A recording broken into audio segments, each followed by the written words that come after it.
Well, welcome. Hello, everyone, and welcome to our fall Zoom event. It is fall today, correct? I'd like to thank Jamie and her events committee. And on her committee, if you did not know, it's Lisa Lubliner, Julia Goodman, Susan Olick, Mary Mokus, and Catherine Clark. And they provide both in-person and virtual art programs for us, and we're very lucky to have them. Today's featured artist is American visual artist and writer Maria Porges, and Julia Goodman will now introduce her. I feel very lucky to work with Jamie, Susan, Lisa, Katie, and Mary on the committee. So this is fun to be here. What an honor to get to introduce Maria Porges, my former professor and friend ever since. I'm going to give a little bit of a more personal, and then I'll read all the wonderful things she's officially done. Just for context, my husband, Michael, went to CCAC for undergrad in the 90s. And when he was there, his professors told him that if he wanted to be a professional artist, he should not have children. In his 4 years at CCAC, of all of his professors, he can only think of 3 who openly had children. By the time I entered grad school at CCA in 2007, off the top of my head, I can think of at least 10 professors who were parents and very open with sharing their family life with us. And luckily, one of them was Maria Porges. In 2007, when I started school, her twin daughters were 6 years old. Maria was my thesis advisor and my life advisor, and to this day, still one of my life advisors. And she was very open about being a mother, juggling motherhood, art, family life. Her mentorship felt uniquely holistic. And we had an ongoing private conversation about what it meant to have kids, to slow down, to have kids. And I think those conversations really impacted me. And I know I'm not alone in that. Today, I look around and I see so many of my classmates who are thriving as artists and as parents. And not that it is without its challenges, but I really believe Maria is one of the people who showed my generations that this is possible. So thank you, Maria. Maria earned her MFA at the University of Chicago and a BA at Yale University. She was awarded she won the SICA Award in 1992. She is a professor of fine arts and visual and critical studies at the California College of the Arts. Her exhibition career of sculpture and works on paper has spanned more than 30 years of solo and group shows at galleries, museums, and alternative spaces, including John Bergruen Gallery, David Beitzel Gallery in New York, the DeRosa Preserve, San Jose ICA, the DeYoung, and SFNMWA. This is an abbreviation of the long list. She's also an independent art writer of reviews, articles, catalog essays, and educational materials on contemporary and historical art since 1988. Publications include reviews and articles in Art Forum, Sculpture Magazine, and many others, and over 120 catalog essays for galleries and museums, and scripts for 60 museum audio guides. So without taking up any more time, my friend, Maria. Okay. I'm going to share my screen.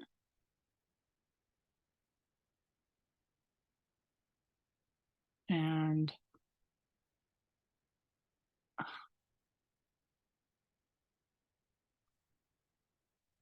there we go.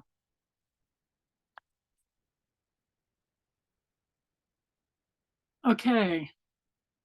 I'm happy to see you all, and I'm just going to jump right in here. I grew up in a once upon a time that feels very distant from the present. Telephones had dials and were wired into the wall. Girls like the one you see here sailing on a volume of the Book of Knowledge only wore dresses to school, no pants, and science was a kind of religion, promising a happy vision of the future. Note the B-1 bomber up there on the right.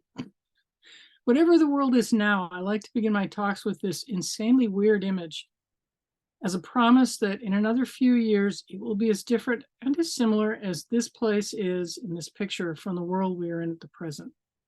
So let's begin.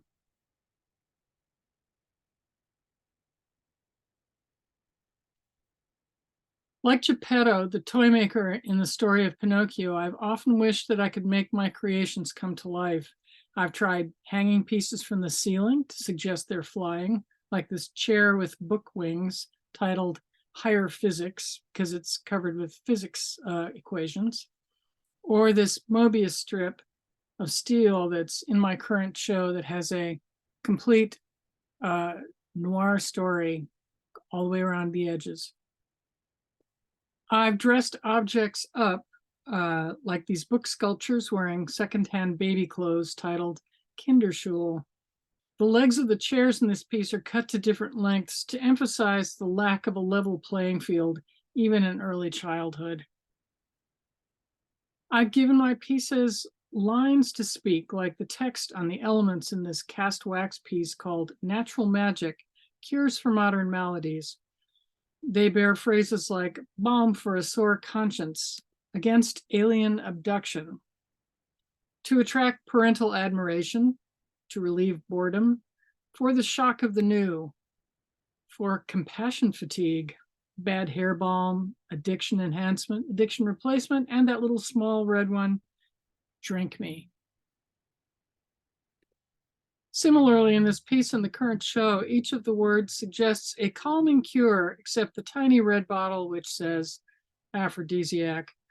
Many of the old glass bottles I used for molds to make these cast wax vessels were themselves made for patent medicines, and the size and shape often suggested to me exactly how much relief might be necessary for each particular problem. I've arranged a lot of harmonious little families asking the important questions like, where does dust come from? And how much is enough, which is the title of the piece on the right. Over time, in fact, both before and after becoming a mother, I've examined pretty much all the ways that children's identities are sometimes derailed by what happens to us at home or at school. The piece on the left here is titled, Why Do We Learn? And the bottles read, Curiosity, Fear, Desire, and Need. The piece on the right is titled Harboring Illusions in the Sea of Information. As you can see, the high chair is balanced precariously on stacks of cut fragments of books. And the open book is, again, a volume of the Book of Knowledge, a children's encyclopedia I discovered in a thrift store one day. On the back of the chair, there's a text which reads, The air is as warm as opium.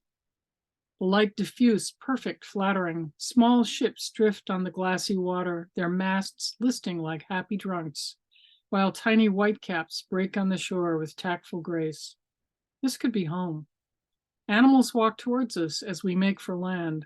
Their calm, dark eyes are sympathetic and welcoming. They offer to carry your bags and cameras up the chalky cliffs. High on the fissured slope, one stops to scratch a message with stone on stone. Art is immortal, so are these words. As he writes, it begins to rain, and the inscription melts away. Below us in the water, the boats capsize. There is no going back. For over 30 years, I've been thinking about these ideas, pursuing dual and sometimes dueling practices of writing, as Julia mentioned, both art criticism and fiction, and of course, studio-based object making. Materials I've used at one time or another have included books in many different forms and permutations. This early piece reads, There are men out there, she said with a kind of charred enthusiasm. My advice to you is just put on a little lipstick and stand still so they can find you. She got into the elevator. As the doors closed, I saw her putting on her gloves. Here are some other materials I've used. Fragments of architecture, old windows like the ones you see here in my Sika show at the old SFNMWA on the left, and at the right in my current show. Tinted beeswax backed with plaster on the left here to make it more structurally stable, and hot sculpted solid glass on the right. The text is on the wall, not within glass. Clay, these pieces made this year in the show. kiln cast glass on the left, and blown glass. Both of these are in the exhibit as well. One on the right is called Bomb School, of course, atom, bug, cherry. And even felted knitted wool in the same shape of cartoony bombs. I invest these materials with content generated by a kind of conceptual research I describe as browsing. My practice, both as an artist and as an art writer, has been largely based in this kind of delving into books and ideas that is, in an unsystematic and thoroughly pleasure-driven way, into topics like time and angels, seen here in 3 posters I designed for a public art project in San Francisco, as well as in the cast wax little nightshirts on the bottom right corner. Angels would wear clothes like this if they had bodies, though of course they do not, so I have no idea why we always picture them as having bodies. Other topics have included education, magic, or sign language. This piece is also about time. It's in the show, and it's a working clock. I'm very proud of this fact. It offers you the opportunity to be in 2 different kinds of historical periods at the same time. You can read our present time here as drought before growth.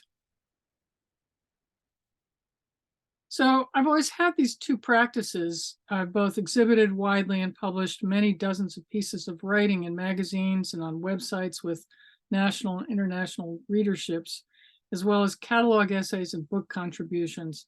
Sadly, fully half of these publications are now out of business. Actually, I think it's more like 3/4 by this point in time.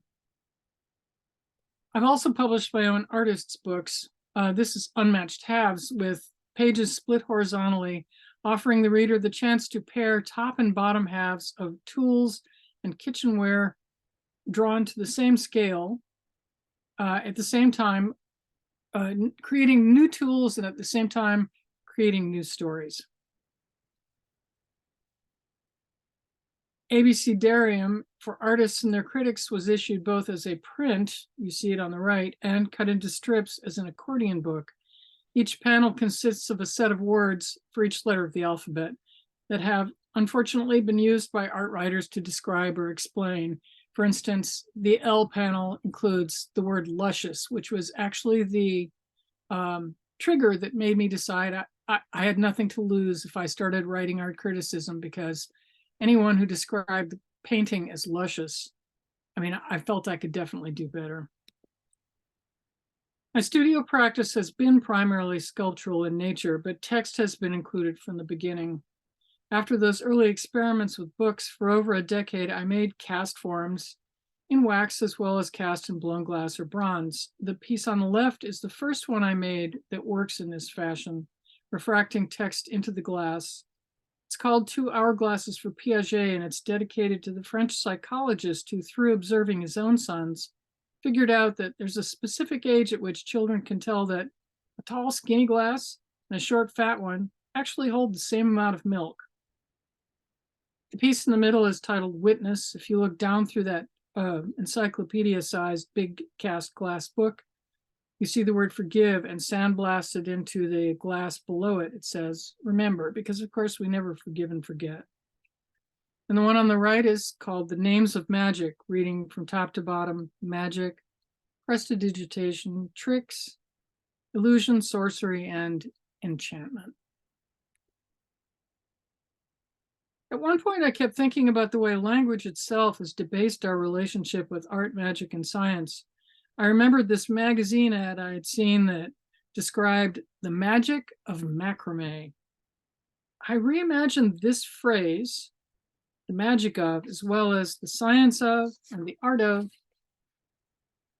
in a series of pieces, including this one. These bottles say things like the science of square dancing, or the magic of day trading, or the art of raising goldfish. Some pieces refer to language even when actual text is not present. Not surprisingly, since I have 2 daughters, my interests have included notions about education in early childhood, some that go back to the ideas of Jean-Jacques Rousseau. These heads are called sleepers and screamers on the left here. And I have always been interested in the mysterious iconography of hands in paintings, alluded to here on the right. Is everybody seeing it? Is the upper right corner blocked out for everybody or just for me? I think it's just for you. It's probably another one of your windows. It looks great to us. Excellent. I sculpted several hands about twice life size by copying them from paintings, essentially making 3-dimensional versions of idealized 2-dimensional renderings of 3-dimensional things. The painting on the bottom there's a whole series of these paintings of the mistresses of aristocrats. Go figure. I later did essentially the same thing to construct a history of drapery. These are 3 fragments of drapery from paintings and prints, which I modeled in clay. Each one is from a different century, and then cast them in bronze. The largest one is about 30 inches long, I believe. I have long been interested in sign language, though I have kind of been too distracted to actually learn it. In sign, the piece on the left says, "Reading is seeing." And sleight of hand, alluded to in the piece in the middle, is a kind of magic hand language. Then there are hand shadows, an old piece of parlor entertainment from the 19th century before people had TV and cell phones. In this piece on the right, the reference is being made to the different cultural readings of dogs, rabbits, and goats. We say, "He's a dog" when referring to a man who runs around, but we also value dogs for their faithfulness and loyalty. Rabbits are thought of as both timid and insanely fertile, hence the expression "breeding like rabbits." This is an image of my solo show at the DeRosa in 2009, in which I investigated various fascinating aspects of the Enlightenment. These included the aforementioned ideas of Rousseau, who, by the way, gave his own children to an orphanage as soon as they were born because he was not interested in the real life experience of education, as well as really big hair, explored through both drawings and sculpture. This piece on the right is called Twin Talk because people kept asking me if my daughters had a secret language because they were twins. The truth is, I think only identical twins develop those secret languages. There are quite a few images that refer to twins, of course, because I have my own set of them. I learned a lot about wigs, including the fascinating fact that hairdos of the period were so tall that women had to kneel on the floor of their coaches on the way to parties. And also, the candle-filled chandeliers at those parties had to be raised a couple of feet after a number of unfortunate incidents when women's wigs accidentally caught fire. But I digress. I've also been interested in the representation of hair itself as associated with memorial and death. I made several drawings of life-sized furniture, including a couch and a chandelier, but the best ones were these 3 chairs. The drawing on the left is in the show. These are truly the size the chairs would be in order to sit in them. I also made a series called Exhortations, including Bet Better here on the left, and Go Gothic on the right, which are in the show, inspired in part by jewelry women would make from the hair of their lost relatives.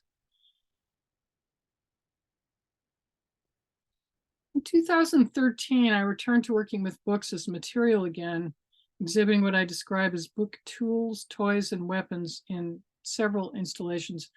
This is the cleanest my studio has been in at least a decade. This show is called Reverse Rehearsals on the left here. Sets were built by a group of artists. Then another group, being me, would populate the sets with props. And then finally, writers came in and wrote poems or plays which were performed at a closing reception, thus the title Reverse Rehearsals. Anyway, there's some other groupings here of pieces from exhibitions that I was in. That's Trawick Gallery at the upper left, a show at CCA in the old Oliver Gallery on the right, a gallery that's in the passageway in downtown Berkeley at the bottom left.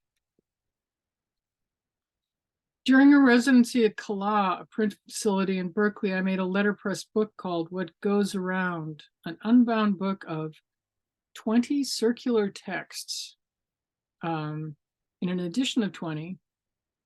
So each one of those, it's possible to start at any place and continue and keep on going around and around. There's also an edition of, funny edition of little ephemera that I made. And you'll see those letterpress ephemera show up later.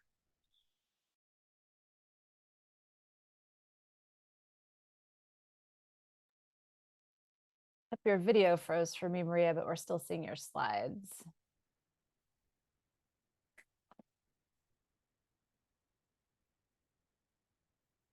Oh.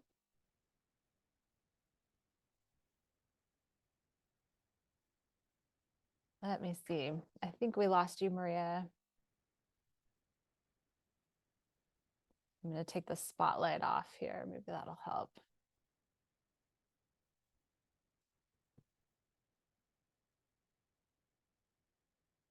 Uh-oh, I think we really lost Maria. Do you want me to text her, Jamie? Would that be helpful?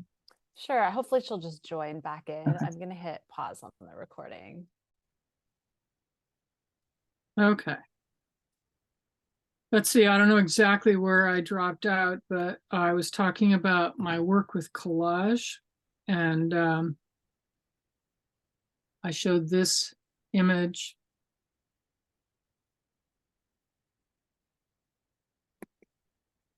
Here are a few more of the collages that I made. Each one has as its title a microfiction from a collection of such extremely short narratives titled Shortest Stories.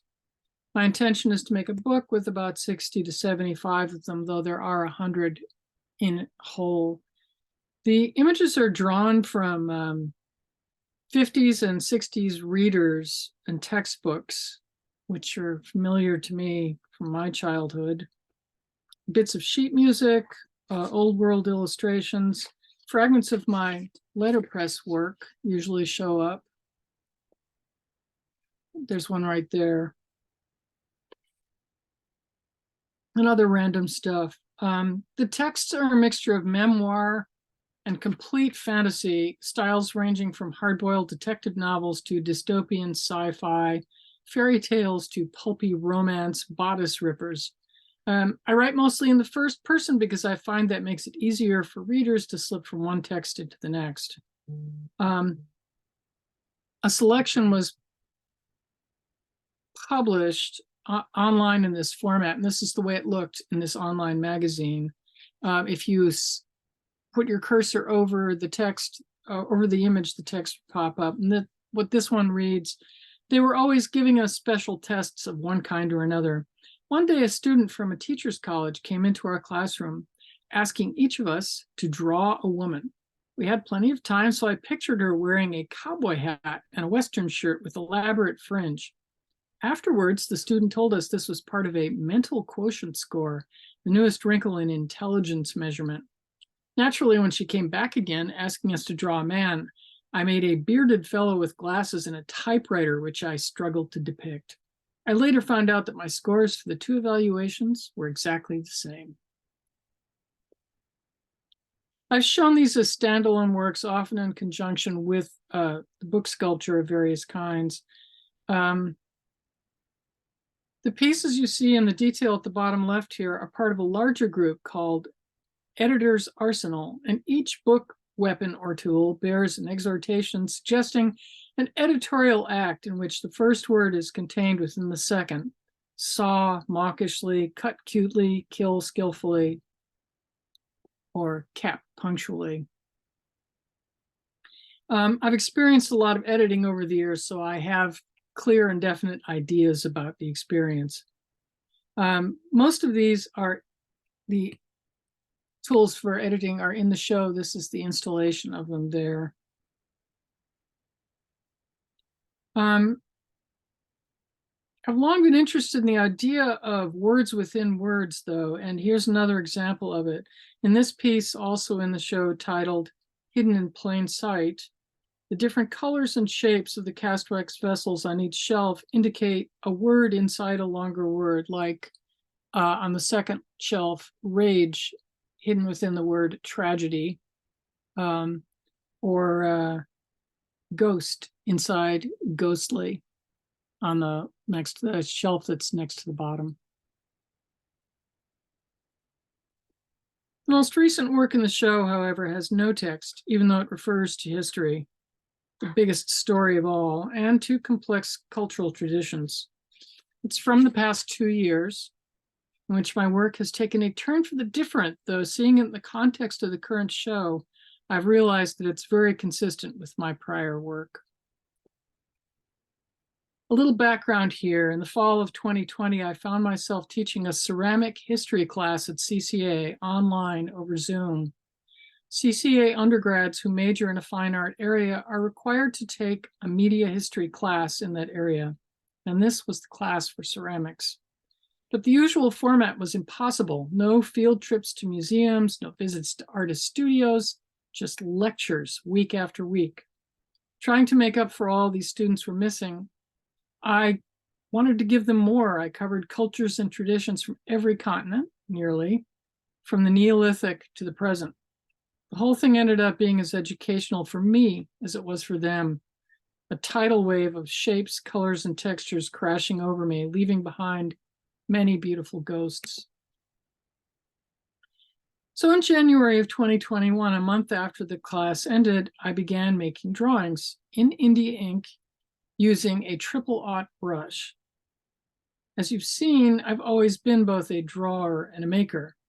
Each of the forms I conjured up incorporated multiple elements from cultures I'd talked about in a sort of mashup of shapes and purposes. Thus, they're called the mashups. Sung Dynasty and Mesoamerican, Art Deco and Cadouin, Dutch and Moche.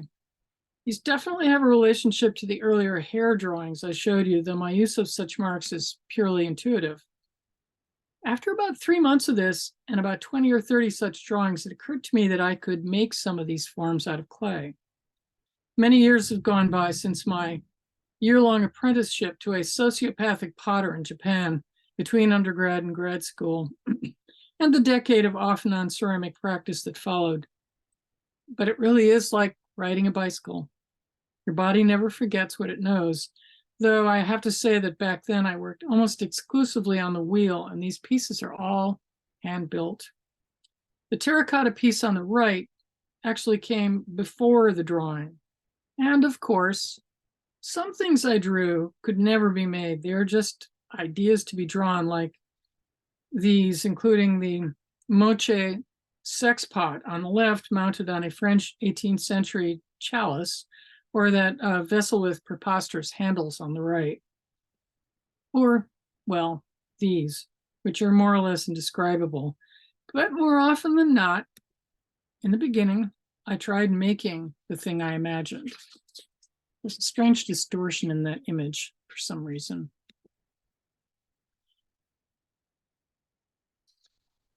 Hang on. About a year ago, I was invited to have a solo show in a very unusual venue in downtown Oakland called the Roll-Up Door Project. It is a jewel box display, a bit like a department store window built behind a roll-up door on the side of a former industrial building that now houses many artist studios, and the home of, that's a daytime picture, thus the reflection, the home of painter Squeak Carnwath, whose project this is. It's open from 10 in the morning until whenever Carnwath's husband, Gary Knecht, gets around to closing the door, around 7 each night.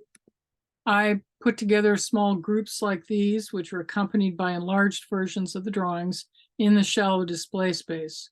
The show changes every 5 or 6 weeks, and I recommend it highly if you're in downtown Oakland to take a look.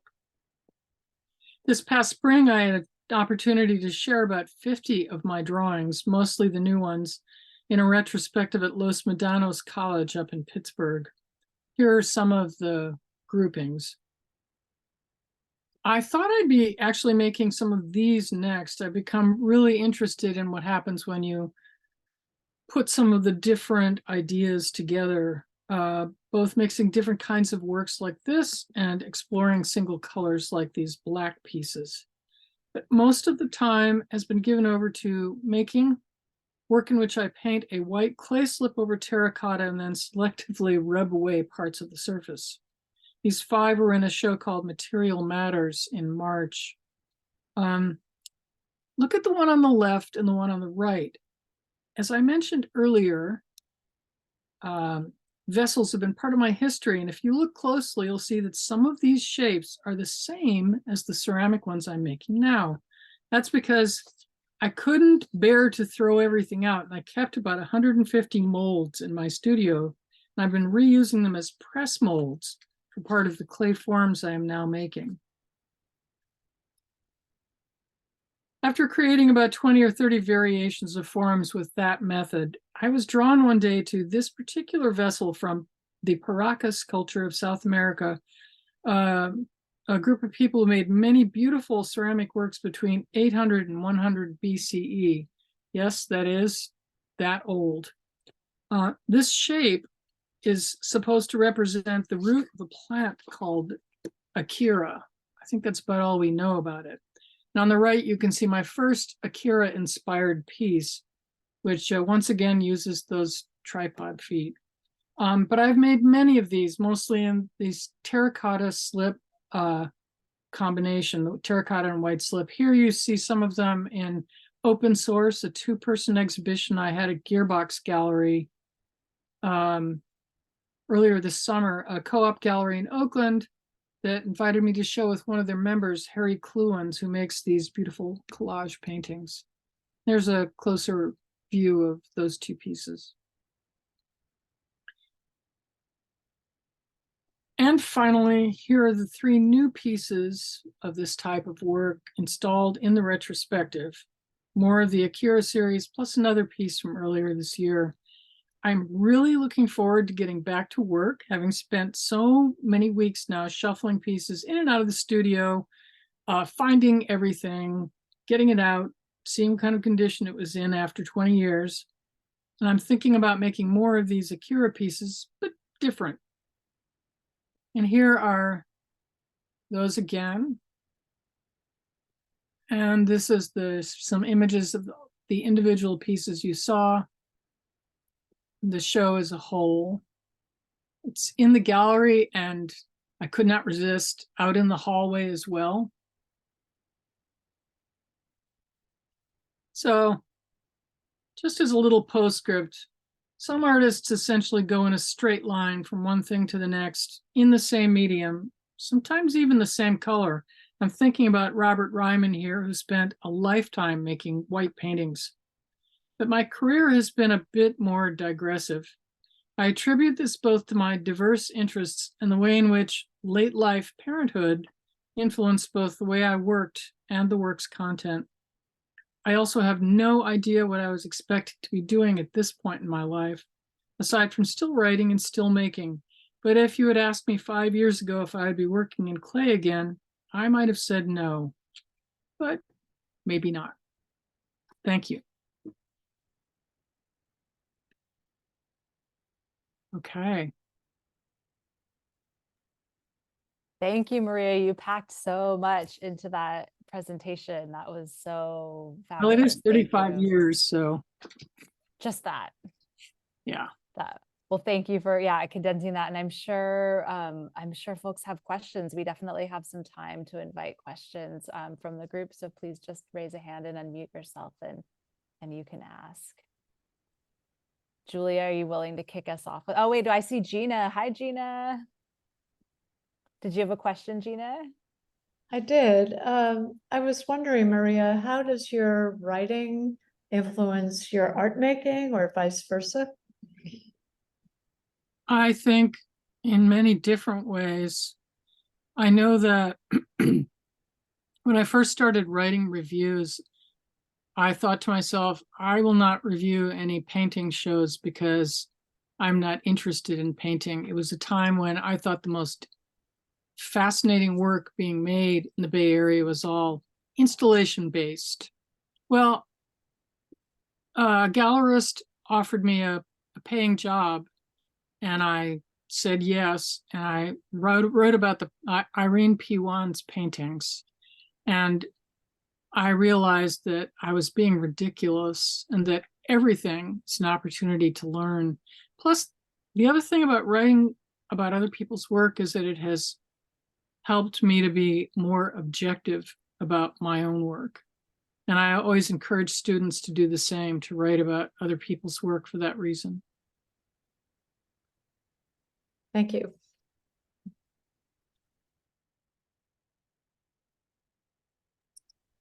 I would also jump in and say the range of materials that you use in your own practice and the range of work you've written about in your writing practice. I can see how it helps you be the type of professor that you are, available to students working across mediums wherever their practices lead them. But I was wondering if you could talk about, let's see, there's so many different materials that you use. Can you talk about, like, was there a specific, how do you know which piece needs to be made with which material? And I would also tag on to that, and in which colors too. So, like, for example, the Art Magic, the set of bottles, how did you know those needed to be in wax, and what determined the palettes for you? Okay. When I first started casting in wax, it was because I was teaching a class at Pilchuck Glass School, which I had sort of fallen into teaching there, working with a friend of mine who was more committed to that material entirely. And we were making waxes, which are basically, you make a wax shell, and that's what you use to create the ceramic shell in which you're going to cast the glass object. And I looked at these waxes that the students are making, and I thought, you know, the wax itself is so beautiful. And I thought about the figures in wax museums and the way wax really is like flesh. It holds light within itself. And also, one of the examples I had used for these students was, it was a little vessel. And I thought, well, vessels are like bodies. This is something that I'd learned in ceramics. So all of a sudden I thought, well, why not, using and exploiting that, and also the fact that they seemed like such a perfect vehicle for text. And the reason why I picked the material I picked for each piece is that the idea drives the material. And obviously there's some things that I will never use because I think I've come to the end of learning how to use new materials in my life. I mean, I say that and I know it's going to happen, something's going to happen, but I just felt like both glass and wax are so evocative. We have a relationship with them already existing. Plus, once I learned how to do it, the wax was, it made it possible to make multiple versions of a particular shape. And I really like working in multiples. So.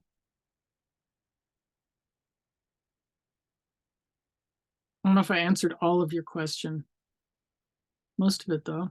The only other part was about color. Oh, I don't know. I think I'm like secretly, I'm a painter. I don't know. How do I decide? Instinctively. But that piece that's in the show with the hidden words in it, the hidden in plain sight, I was really trying to make something that looked like primary colors. And I will say, wax is not conducive to really pure primary colors. It's hard.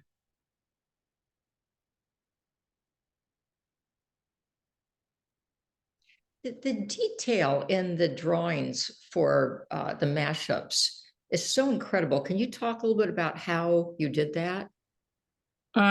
With a really tiny brush and India ink. I mean, somebody asked me why I don't use a brush pen. I actually tried a brush pen at one point, but it seems like a very crude tool to me. I cannot tell you why, because I started that practice of drawing with pen and ink. Oh, I can tell you why I started that. When I was making those hair memorial pieces years ago, I began at the beginning of the year and I thought, I'm going to make work using a material I have never used before, a method I have never used before, and imagery I have never done before. I thought I wanted to try to do something completely new. So I thought, okay, hot pressed paper, which I had always thought was an abomination because it's so smooth. Ink with a brush. There's like no backsies with that material. If you make a mistake, you just, yeah, exactly. You're screwed. And that idea of sort of painting or drawing hair. And I mean, that was the challenge I gave myself. And I think I so enjoyed that process of drawing in that way that when I started making these mashup drawings of vessels, it offers the opportunity to really build the detail. That takes quite a lot of time to make each one of those drawings. And if you look at them closely, there are many different methods. I use different kinds of line. I don't know. It's pleasure. I do it because it's enjoyable to draw that way, as perverse as that might sound.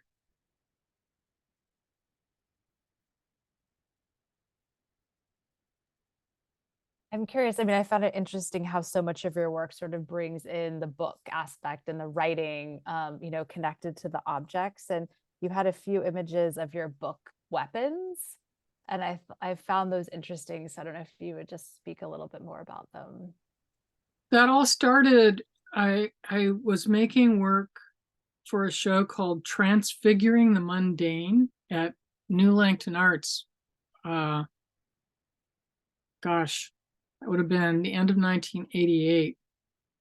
And I had said that I wanted to make these pieces with books, and Nayland Blake and Rennie Pritikin had curated me into this show. And I had this idea, and it was related to the idea of knowledge is a weapon. Now, this is something that we say metaphorically, right? I thought, what about a more literal interpretation of it? And I made these two enormous book axes. They were, using encyclopedia-sized books, and I carefully shaved them into the shape. So they were like, this axes this big, hanging on the wall. And it just, everything kind of came out of from there.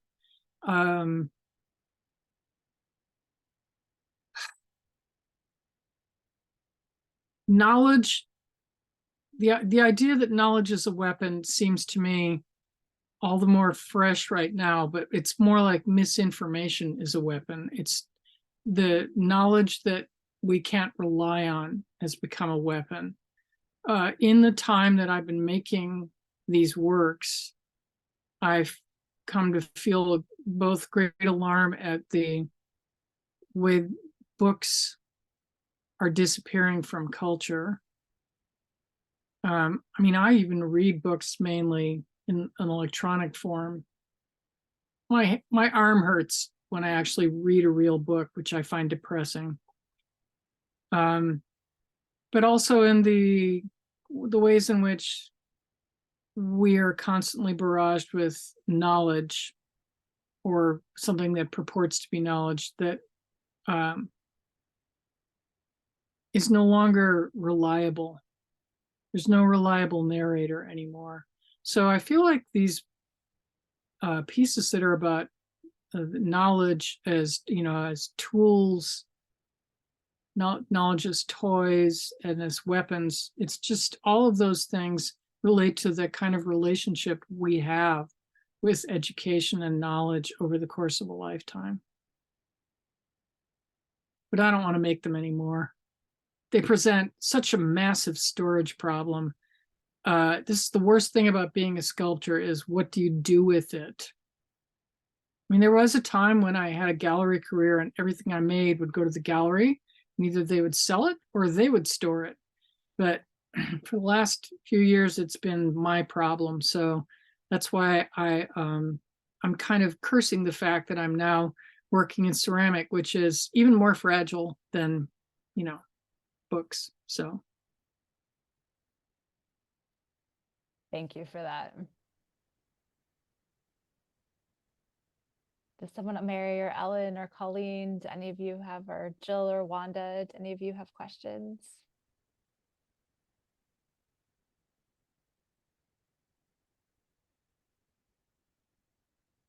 I see Mary. Unfortunately, I have to leave. I've actually got another presentation to attend, but I just thoroughly enjoyed learning more about Maria, because when she taught my thesis class, her job was to listen to what we were trying to do. And so it's a real treat to understand more of what's behind her work. Thank you, Maria. you're welcome.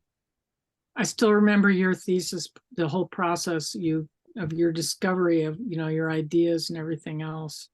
I remember it too, and hopefully I'm moving even beyond, but you never know. Still comes up. Thank you, and I will see everyone at the next event. Thank you. Good retreat. Thank you, Mary.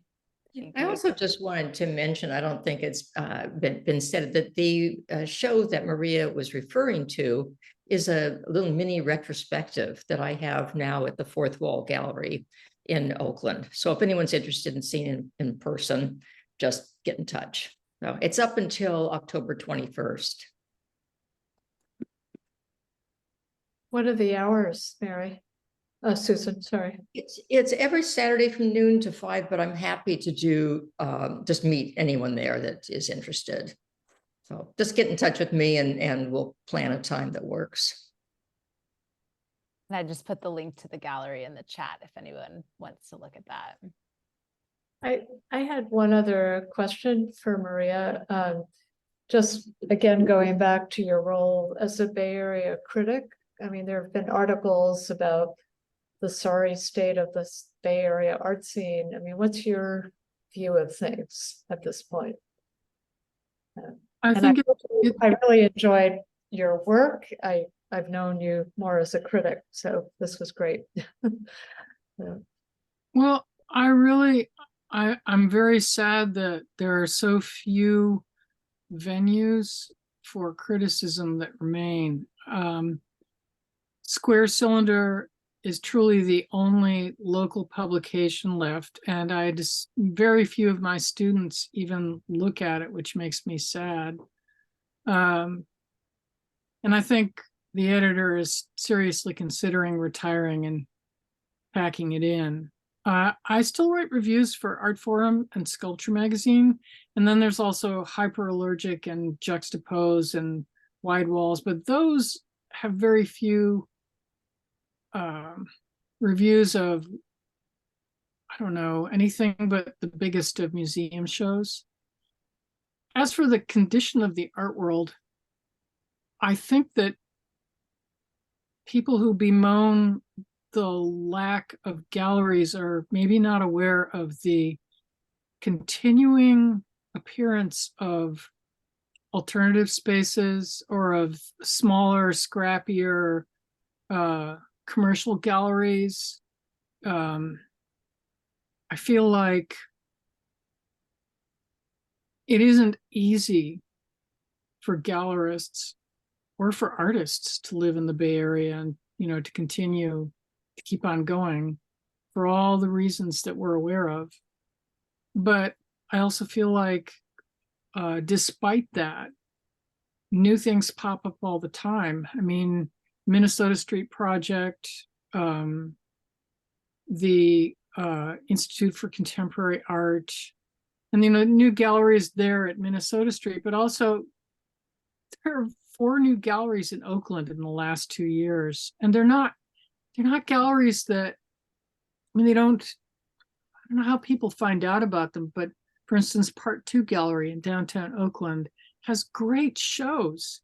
And how would you find out about it if you're not a young artist? I don't know. The gallery is in a building of studios, and the fellow who runs it is incredibly entrepreneurial, and he wants to succeed both commercially as a gallery and to support artists. So I think it's hard for us to say. We are, well, it's hard for me to say. I'm of a generation that we talk about how easy it was for us, because it was, you could afford to rent a studio. You could actually, as a friend of mine said, on her waitress's salary, she could rent an apartment with an extra bedroom so she could paint.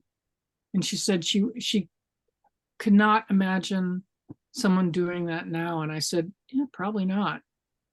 Probably not. But they'll figure out something else.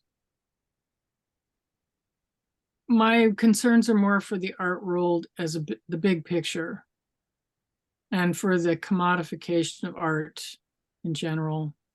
And also, I have to say, I have been to the National Museum of Women's Art, though probably, Julie and I were talking about this. I don't know if the show I saw was before or after the museum underwent renovation.